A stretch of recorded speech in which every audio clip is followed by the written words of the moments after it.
Thank you, Ed, for allowing me to interview you today. Being one of the brains behind and the founding members of the People Behind the Papers project, and having contributed significantly to my own development as a scholar, it is a particular honor for me to be doing this interview with you. At your request, and in keeping with who you are, this is not a conventional one-on-one interview, but rather a conversation to which all of you present here are invited to participate. Okay. I can start with a brief informal introduction. Would you like me to do that? Okay. So you are currently an associate professor in the Department of Psychology at UNISA and teach community psychology at both undergraduate and postgraduate levels. You are the chief editor of the New Voices in Psychology journal and one of the coordinators of the master's degree in research consultation at UNISA. You've listed your interests as being community and cultural studies, psychopathology, which I had to Google, well-being, and social constructionism. In addition to this, you also mention being very passionate about developing scholars. Right, to start, I was hoping that we could begin by taking a bit of a trip down memory lane with you. You often mention having been part of the second group at Stellenbosch University to do a master's degree in research psychology. So please take us back to that time and maybe how things have changed over the years. Yeah, that is true. We currently doing a bit of research on where research psychology started, and I think it seems as if the universities, UNISA and Stellenbosch University, started offering research psychology as a coursework masters around 1989, 1990. And it's true, I was part of that second group at Stellenbosch. Back then, nobody knew what this was about. Nobody knew where research psychology really fit in. So it was ads-on. And maybe after 20 years, it might still be perceived as ads-on. But yeah, that's where it started. I often listen to other people in interviews, their journeys, and they've applied for this and they've applied for that, and they didn't and they didn't. And part of me do not even want to mention any of the other psychology categories, but maybe I can just say I never applied for any of the other categories. This is sort of where I wanted to be. Whether it was by default, but that was my journey. It started off with research psychology. Okay. So intuitively you knew that this was for you. Yeah. Okay. In terms of your research, I mean, you've published extensively. It's been community psychology, it's been on mergers, it's been quite diverse, scholarship development. Is there anything in particular that you would say is your favorite area? And maybe has that changed over the years as well? Yeah. I often think of the merger research I did, the whole before my doctorate, and the stuff around that. I think to a certain extent it became a metaphor for so much of my life, that whole bringing together of things, and that's what mergers are about. It's about marriages and divorces and step families and awkwardness and beauty, and to a certain extent for me that's also what in my view community psychology is about. It's about bringing together things. It's not just about that community, it's about what's happening also outside that community that defines that. So yeah, the core for me is the merger stuff, the mergers, the incorporations and what goes with that. And I think that sort of set the stage, the foundation for my interest in scholarly development, because that's why we're here today. That's why all of you are here. We all work together in some or other way, and whether we want to call it the tuition side of things or the research side of things or the academic development side of things. But again, back to mergers, it's bringing together. So yeah, that makes sense for me. That's what it's about for me. Would you say your research then is sort of punctuated by your own personal development, your personal interests, and? I think so. There's André Pierre Brink wrote one of his novels, the one about the kloof, Devil's Kloof. The first sentence of the book and the last sentence of the book is exactly the same, and it's actually in Dutch. And it's Ek had vir jou gesit en wag. And it's about either God or the devil waiting for the main character on a rock. And it may sound pretentious, but I often think that's sort of also part of who I am. Like, it happens. I don't think I've searched too hard for things to come. It happens. So ek had vir jou gesit en wag. Sometimes I'm the one waiting. With an open door, people walk in. Something happens. And I think the same happened with the projects, the stuff we do, the MARC program, so I suppose we're going to touch on all of that. But at the same time, having said that, what I do notice about you is, for example, here today, everything is prepared behind the scenes. So it's sitting and waiting and yet preparing. So it's that organize things and then try to undo it and pretend that it's not organized. And maybe that is sort of in line with how I approach the study side of things, the research side of things. I often wonder in which paradigm do I fit in, you know, where do I come from? Because I think there is very much the traditional researcher in me, the one who wants, you know, so we often think, you know, I'm so qualitative and so this and so postmodern, etc. But I think there's also that part of me that, yes, there is a recipe behind whatever we're going to eat later. It's not just an innovation, if that makes sense. I heard you mention to a student the other day that doing especially long-term research projects, you run the risk of outgrowing it whilst you're still doing it. Have you experienced that and maybe reflect on that for us? Yes. My doctorate study was a longitudinal study over 5 years. It was planned to take me as a researcher and as a participant through the process of an institutional merger, the whole pre, during and post. And I remember very much towards the end, I was so finished and clear with mergers, but the dissertation was not done. And for me, that often, maybe that's where the proof is in the pudding, is whether you can then continue with something that you not really, at that point, there were so many other interesting things that I would have rather wanted to focus on. But I had to continue. I forced myself to see this merger through, if that makes sense. And yes, that is my advice, because I think, in my opinion, it often happens with most of us, that there is that point where you want to start moving on, but the thing is not done. And your interest is move on. And it's easy at that point to go for the new topic, to do that shift. And sometimes there is something to say to just stick it through and get that thing finished.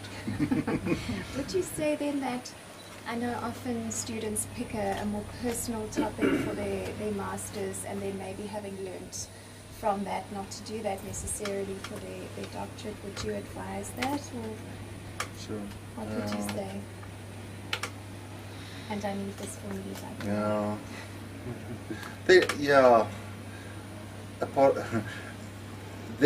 that link is so relevant. It's my master's dissertation topic back then was not really self-selected. It was something that came my way, and I ended up being the researcher of a team intern psychologist. So I ended up being part of a team doing research on the therapy process, and for me, being outside therapy, that was quite interesting to observe sessions, to have permission to interview the therapist, the clients afterwards, often before the session. After I ended up assisting with the psychometric testing, so it was a beautiful, messy affair in terms of my role as researcher became so much more.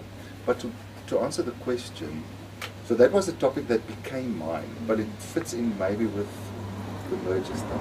Again, there was that being an outsider, my role was to observe, but I ended up becoming involved with the process. My final word on this is, whether you're doing an M or a D, is don't take yourself too personal. Just do it. Do it and get it over and done with and move on. But enjoy the ride while you're busy doing it. Just looking at the MARC program, the Masters in Research Consultancy at UNISA, which you are one of the coordinators of, You were part of, along with Angelo, introducing a strong focus of consultancy into the program. Maybe you can talk about this a little bit, and just in terms of where, again, where research psychology is today. Yeah, I think this is a very important aspect of the hi. We have Nikki. Welcome. I think it is important. I think I'm very proud to be part of the Mark program at UNISA. I think over the last couple of years, it's really developed into an entity of its own, and the whole tension and debate of where research fit in, etc. I think it's vibrant and I think it's alive, and I'm glad that we're having these conversations with our neighboring universities. I'm glad that we're exploring where research fit in, research within psychology. Research psychology is a separate entity. I also think that the HPCSA audit this year assisted us in doing that reflection and looking back, looking at where we are, and in my opinion, we're making a contribution, and I like the idea that we're taking psychology in different ways, into the corporate world, into the industry, into, well, the link with market research, and also the link with academia, the link with the policy development side of things. I like the idea that each year's group of 12, 13, 14 Mark students tend to go in different directions, and I see it as a positive.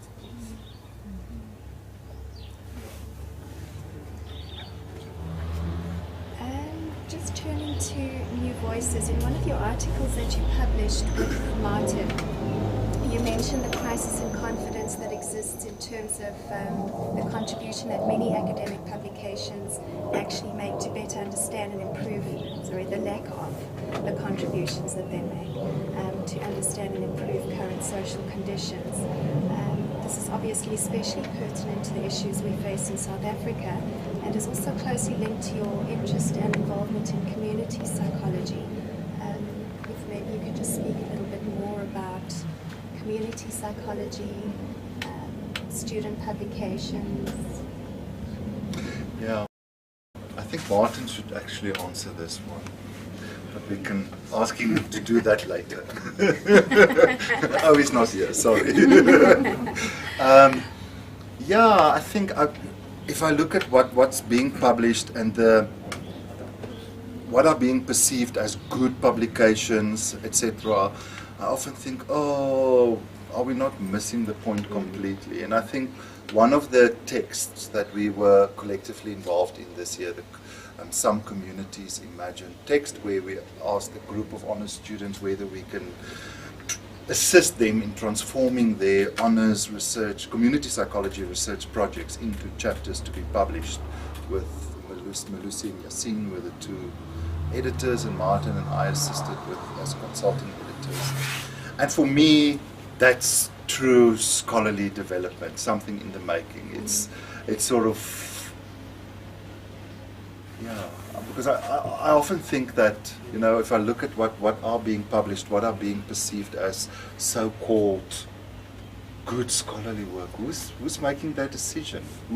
Who established what is good and what is not? And so if I can, I will continue to play a role in just sharing people's stories and give people the opportunity to share that story without worrying too much at that point whether it's correct or within the correct paradigm or the correct whatever. I don't know whether that answers the question, No, it but does that's very that much link. So. Just because I think in terms of New Voices, with you trying to get it accredited and always, not quite struggle. Getting there, and now deciding perhaps why bother and why not take this thing in a whole new direction. Yes, and I think that's what we're busy doing, and it's going to take more time because it's hard work. But I think that New Voices combined with the student conference and this project, the people behind the papers project, and some others, I think we collectively continue creating that space, and I think it's an inviting space. Even this morning, I received emails from other universities, M&D student submissions for New Voices, and that's great. You know, it's wonderful that they're aware of us and it's happening. So yeah. You've attended many national and international conferences. How do we as South African researchers, in your opinion, compare to or perhaps differ from the wider international community of psychologists and researchers? For me, this is a tricky one because my immediate response is we look good, but then I'm also aware that it's the we that I select. You know, it's not necessarily the we as in the continent or the whole nation. But I'm aware that when we present at conferences, if I think back of ICP last year, and it was more than just us as a group and observing other South Africans, and especially developing scholars, yeah, I was really proud. And it's really amazing to see we are there. We're making a contribution, and we have something. I think we have that rhythm. There's something. It's on our skins. It's in our bodies. It's in what we eat and drink. I don't know. We take something. This year in Sweden at the European Psychology Conference, we as a group, many of those of us who presented, we were well received. It went well. It was interesting to see in the conversations that flow from that. And then it's often, yeah, it's interesting. One of the ex-clinical students who went with us to Sweden this year wrote a conference review for the latest issue of New Voices, and she also mentioned that it's, you know, on the one hand it's easy to compare and to maybe judge people and their presentations, but so many things play a role, language, etc., etc. And we were actually wondering, you know, sometimes I think maybe I shouldn't talk collectively. I can be so arrogant to think, oh, we're so good, we're just good. And then I wondered, but what do other people hear? You know, do they also struggle to understand us, both in terms of accent, language, but also in terms of the way we do things? Because I think we tend to have a more eclectic way of doing things. We borrow and we put things together and we come up with something unique. I don't know. And sometimes listening to others, for me, it sort of might be very rigid, and it's as if we have permission to cross boundaries and to risk. Or maybe we give ourselves that permission. A slightly more personal note, and hopefully opening this up to the others that are here, you're often accompanied by an entourage of colleagues and students when you attend conferences. Does any conference or conferences stand out for you in particular? What happens in Puerto Rico stays in Puerto Rico. Community psychology. I think it is, you know, the research, but the community psychology for me is a passion, and I'm very fortunate that we could attend the first International Community Psychology Conference in Puerto Rico. Puleng, myself, Martin, and Matsepo, just the four of us. And it was a beautiful summer in Puerto Rico. Puleng, myself, and Martin stayed in an apartment for a week in Old San Juan, and there was the food and wine and music thing that was in the heart. They actually closed down the city for a jazz festival, and we were there in the middle of all of that for a week. We couldn't even sleep. It was too hot. It was too much party. What about the conference? We ended up going to the conference as well. But it was, that was sort of the social side of things. And I think, but it's sort of we taking what we do.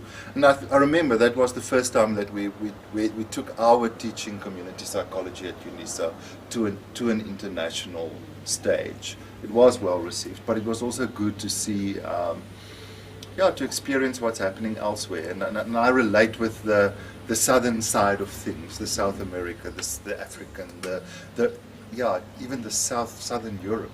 I don't know, there's a link for me. There's a southern thing there that you find at these conferences. We were there in Brazil last year, and the same, the Community Psychology Conference. And maybe some of us will be fortunate enough to go to Brazil next year. So yes, Community Psychology Conference works for me. Sounds wonderful. That's really all the official questions that I have, but if you have anything else that you would like to say, perhaps that I've missed out on. Oh, it's interesting. Maybe from my side, a summary in terms of, I often wonder, you know, maybe that's back to the merger thing. The boundaries in my world is very vague, you know, where tuition ends and research starts, and where academic citizenship. And the one that I can never get right is the community engagement one. I still struggle to understand where all of that fits in. But for me, it all links, and I'm fortunate because I think over the years, the academic world allowed me to be in those spaces and to bring things together. And yeah, there is that. I'm very fortunate. Many of the people here today are in my office very early, Monday to Friday, just after 6. We drink coffee, and I think that's, for me, that's the ultimate. One of the ultimates that one can ask for, that people wants to be together, that people wants to dream up ideas, because that's what we do. I mean, somewhere the student conference as an idea started. It's 6 years later, 3 very successful conferences, the publication side of things, and I'm fortunate to work with Martin over the years. We've started this whole students as the scholarly development side. I owe it to Martin, that it's something that I think might have hijacked for him, or maybe one could see it as a good merger. And then, yeah, I'm going to make this now personal. I mean, Fred is there. Fred was, when I started working at UNISA, through a merger, I ended up in that corridor, and Fred was the one who gave me that chocolate and the card welcoming me to the department. Fred is there, so he's a mentor, and I know that Fred's also been involved with the MARC program many years ago, and Fred is, when we switch off the camera, we can ask Fred to share us some of the gossip from the department's past. Lots of it. And then Puleng and Angelo, Angelo came along over the years, and we started working together on the MARC program and community psychology. And Puleng, to go back to conferences, Puleng and I and Martin and Fourie started working together on ISTP 2005. I joined UNISA in 2004, and we were asked to host an international conference in Cape Town, and it was a very special event. Fortunately, Fred was the chair at that stage, so he organized big funding from the deanery, and we hosted an international conference in Cape Town, and it was a wonderful experience. And since then, we continued sharing and experiencing. And then the Mbatas, and it's Konzi. Konzi is behind that camera, and Konzi was in the MARC program, and Konzi took the people behind the papers project, and he is continuously putting energy into that. Then we move on to you. The 4 of you are actually from the same group, if I'm not mistaken. MARC 2012. Yeah. And I'm very glad that you're all part of my life. And then lastly, Masifaku joined us this year, and Masifaku was my first official doctorate student who completed his studies this year, and Martin was the co-promoter, and Masifaku, within months, published so many articles on her work, and she acknowledged us as promoters and also allowed us to be co-authors, so I value that. So that's my speech, saying thank you to everybody. Thank you. I didn't mention Nikki. There's always that thing. Nikki plays for the other team, but she's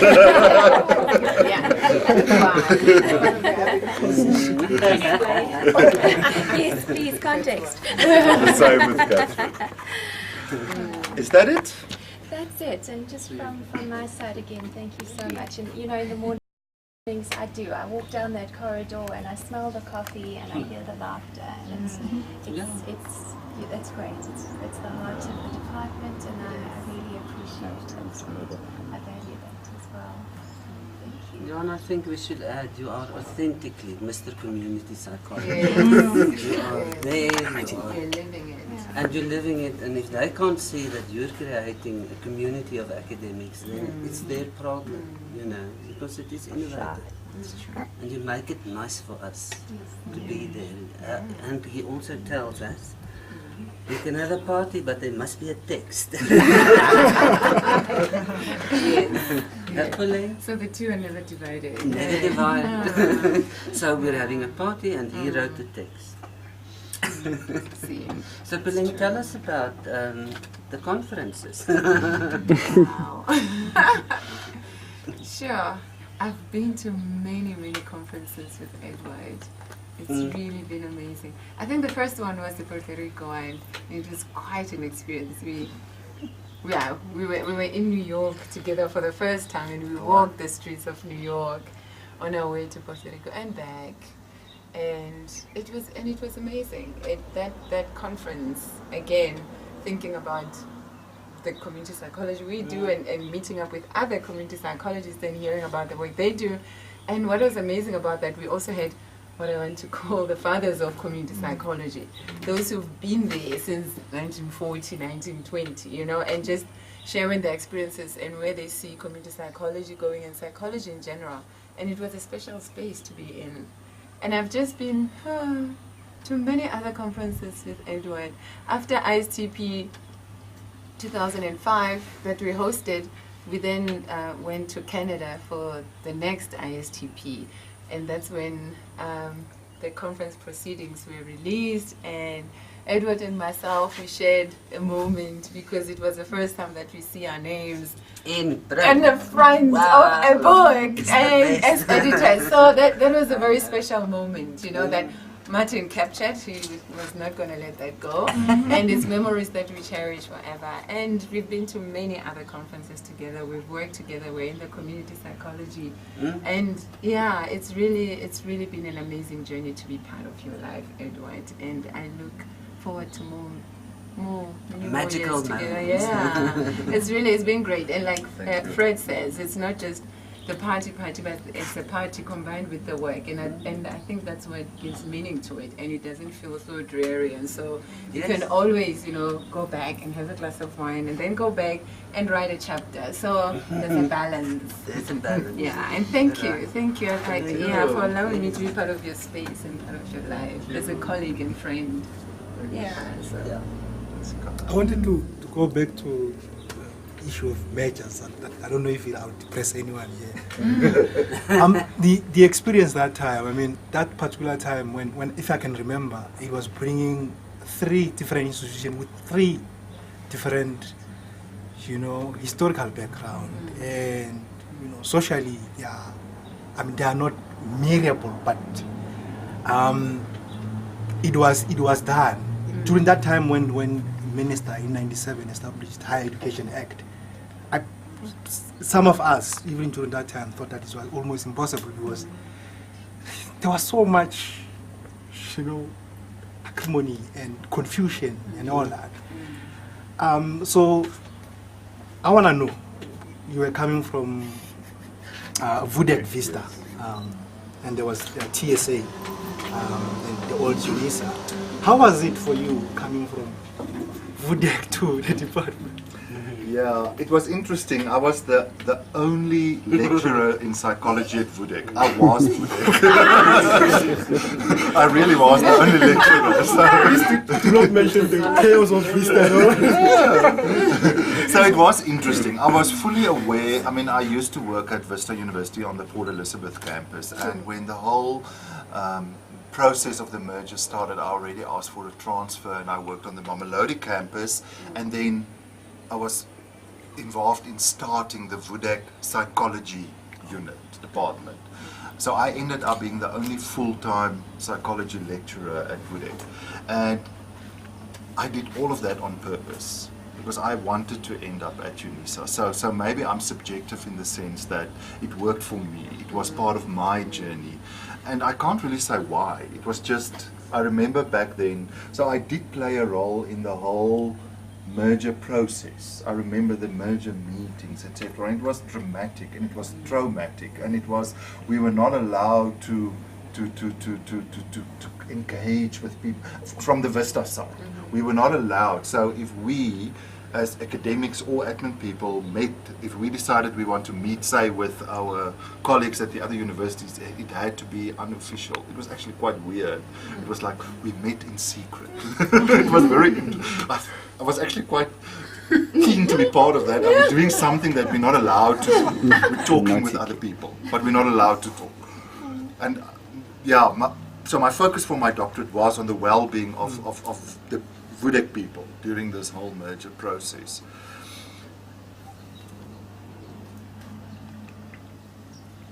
It's, what, 8 years later, I think the merger did most of the VUDEC people well. I mean, I remember that was sort of me doing a longitudinal study, engaging with different people from management and academics and administrative people over a period of time, and the majority, I cannot say everybody, but the merger did most of the Vista VUDEC people well.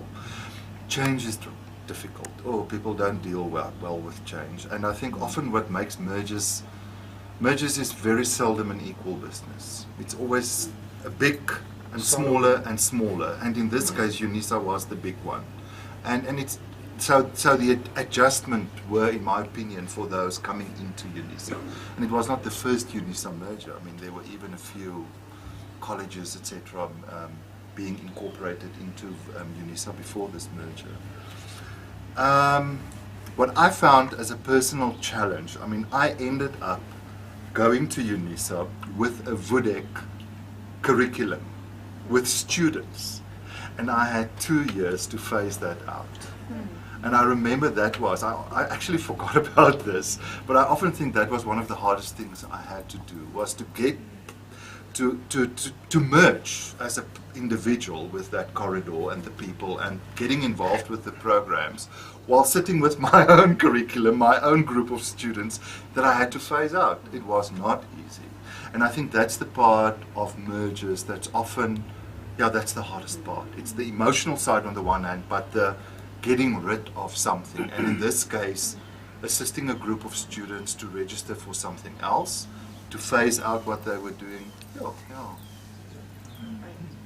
Yeah. I don't know whether that answers your question, but that's for me the messiness of mergers, but also the, I don't know, for me it was an unavoidable situation. It was either that or things, in my opinion, going down the drain, and it was necessary. In my opinion, it was unavoidable. That is where he got his wisdom from. That he gives all the young people and say, get involved. Because I think that's where you learn.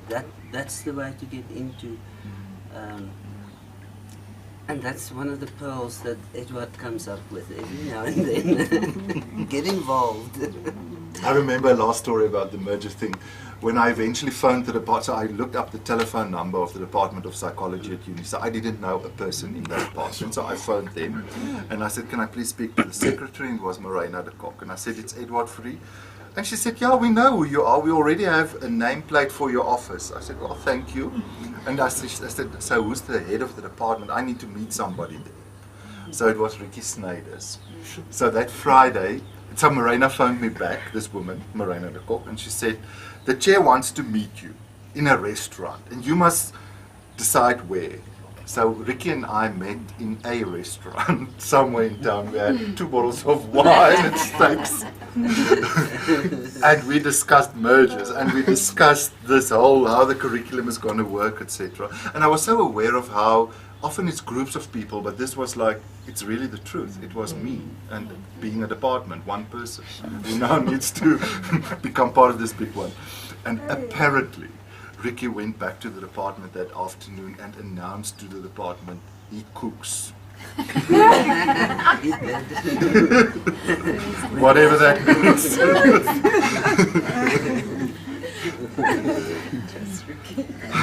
Is that it? I think that's it. Thank you very much. Also, I have a question. Question. I would actually like to know from your side, what do you think maybe made it easy for UNISA, FASTA as well as TSA to develop maybe an organizational culture or an academic culture that suit all parties? Because in institution marriage, some of those marriages do fail. Like when you see University of Limpopo and Medunsa, it doesn't seem to be working well. So what maybe do you think UNISA made it easy for them to go together? I can just give my opinion on this. I think it's because there was something. I think the three institutional cultures already have certain things in common, and I think that assisted in coming together. Whether it was in terms of the products or a vision, etc. I'm fully aware that there was resistance, etc., etc. But I think in the end, I recall the meetings during that time. I think all three, and I give credit to UNISA being the big brother in this story, allowing the other two institutions to come in. I remember that management representatives from the other two institutions were immediately invited to get involved on management level, etc. So I think that might have contributed, that maybe a shared vision, and this was not. I often wonder about the student side of things, because my focus was never on the students, although on my side I tried to deal with the students that had to phase out with dignity to assist individuals as far as possible. But I often wonder about that side of things. In this case, I know we're not allowed to refer to students as clients, but say the client side of things, because I think the focus is often on management and employees and that side. But where are the clients, in brackets, or the students? For me, that's a question without analyzing. Okay.